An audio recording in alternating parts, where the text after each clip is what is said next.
Hello guys, welcome back to our YouTube channel. It's Business Connect with Roy. If it's your first time clicking on this channel, please do us a favor, subscribe, hit that notification bell so that each time we upload a video, you're going to be the first to be notified.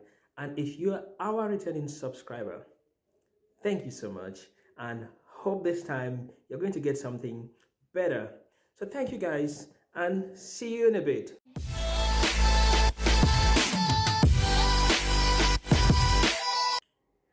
Okay, so guys, like I said, I did my research and I discovered so many points. I discovered a lot of points that you really need to consider if you're doing online shopping.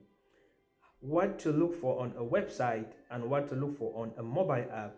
Is this real or fake? So I'm going to be sharing with you 10 of those points in no order of importance, but I think there are 10 out of these so many points that I found about how legit a website or a mobile app is. So on point number one, we'll be talking about the domain name. Once you drop on a site, the first thing you should look at is the domain name, and you should make sure that domain name has HTTP, HTTPS. You should always have the HTTPS and not just HTTP. And you have to double check if what you type in the address bar remains what you have at the end, because sometimes you type something and then it starts to search, and the time it appears on your screen, the address bar has changed to something else. That's a red flag. Look over it again. That's a red flag. Okay, the second red flag, look at check the SSL. What's SSL? The secure socket layer. And this is what protects your credit card or whatever information you're putting on the website.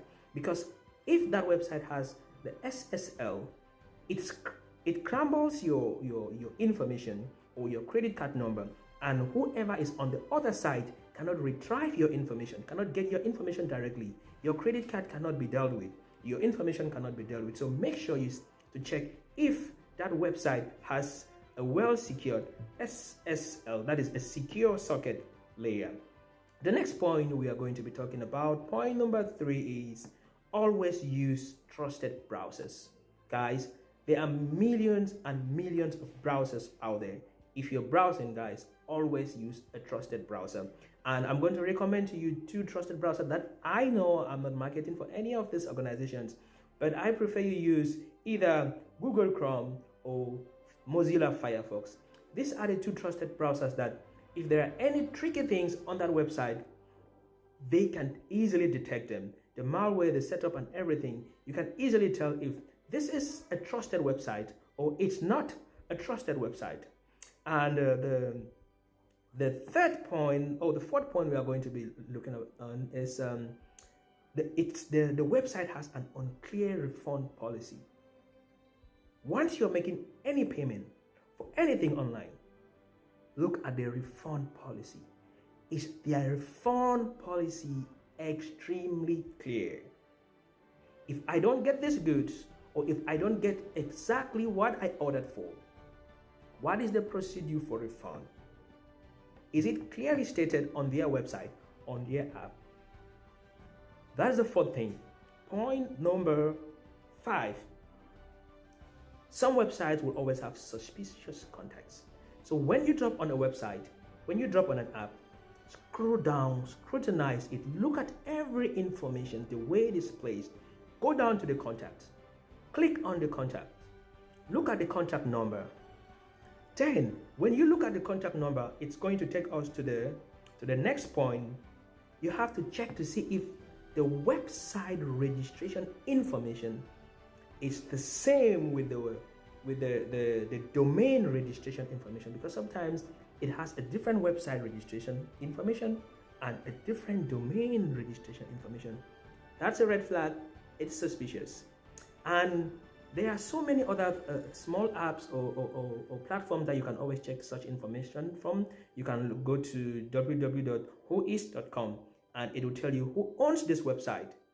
Is the information. For example, you are dealing with maybe AliExpress, which I'm going to talk about in some preview in our next videos. Then you see the owner of the website is not anyone related to AliExpress, or they don't see any information on the contact related to AliExpress. You go online and you search for the real contact information of AliExpress, and what you found on the contact information on the website that's claiming to be AliExpress is something different. That's a red flag. Take note about that. Then also another thing, when you browse through a website or maybe through an app, you're going to see what we call the trusted seal. Those things are not for granted. Those things means that Google or maybe Firefox or all these big organizations, they have actually accredited this website as trusted. You can deal with them, and you're going to see this trusted seal clearly somewhere on this website. You can scroll through, look at it very well, click on it, because sometimes I know these guys, they always know how to go around things. So it doesn't mean that, oh, I saw the trusted seal. It means that this site is, there are still other things that you have to scrutinize and put everything. And online shopping always goes, there's a trick, it goes with instincts. If your instinct is already telling you, no matter even if everything I'm saying here is, it's the way you find it, if your instinct is telling you don't. I always go with my instincts as well, and it has always served me right. So the next point, when you look at the trusted seal, also look at the safety certificate, because websites always have a safety certificate, and all these are certified by big organizations, Google and so on. So if Google has certified a website or an app as trusted, then it's trusted to an extent. Like 99% it's trusted. In fact, it's trusted because Google will not certify something or give a trusted seal to something that is not legit, like real legit. So once you see that you have the trusted seal and you have a safety certificate, okay, you take, that's a checklist you take. Then another thing, very important, extremely important, look at the customer reviews. Look at the customer reviews. Do they really have good comments from their previous buyers? What are people saying about them on their social media? Go to their social media site, go to their website, go to the link, click on their Facebook link, go to their Instagram, go to their Twitter. What are people saying about them? Are they giving positive vibes? Or the first one to click on their Facebook app, or the first thing you see is scam, this, that. And also be careful. Bad reviews doesn't necessarily mean that it's not legit, because sometimes some people are really very complicated. Once they buy something online and they're not satisfied with it, they go and give you a bad comment, they go and give you a bad review. It doesn't mean it's not legit. It's legit, but maybe that customer wasn't just satisfied. But also, it's a red flag. Just look at it and take it and where you have your checklist of knowing if it's legit or not. Then also, who owns this company? Oh, this is a very important point. Is it just owned by someone I've never heard of? Is it owned by a company I've never heard of? For example, when you talk about e-commerce in China, there are companies that once you hear the name, you know, oh, once you hear Alibaba, oh, you know, it's trusted. Once you hear JD, oh, you know, it's trusted.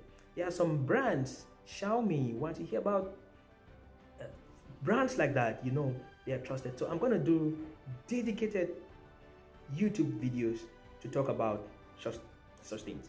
And also, you're also going to look about typing errors. Some websites have a lot of typing errors. The website is just scattered. Information is not even organized. Spelling errors, grammatical errors. Those are all red flags. Look into all of that and tell if, are you sure this thing is trusted with this kind of grammar that I'm seeing here? It's not. And also, something very important, is it new? Was it created just 3 weeks ago? Was it created just a month or a year ago? It's also a fishy sign that this thing might not be, even it might be legit, it might be real, but it's not well established, which means that they might still have a lot of loopholes. But once you see a site that was created in 2000, in 2003, in 2004, in 2000, those are companies that have had a lot of experience on dealing with online business. So guys, thank you so much for watching. If there's something that I've missed out, guys, hit it down in the comment section below. And if you like this video, give us a thumbs up, share this video with your friends, and I hope to see you in our next video. And until now, it is a peace out.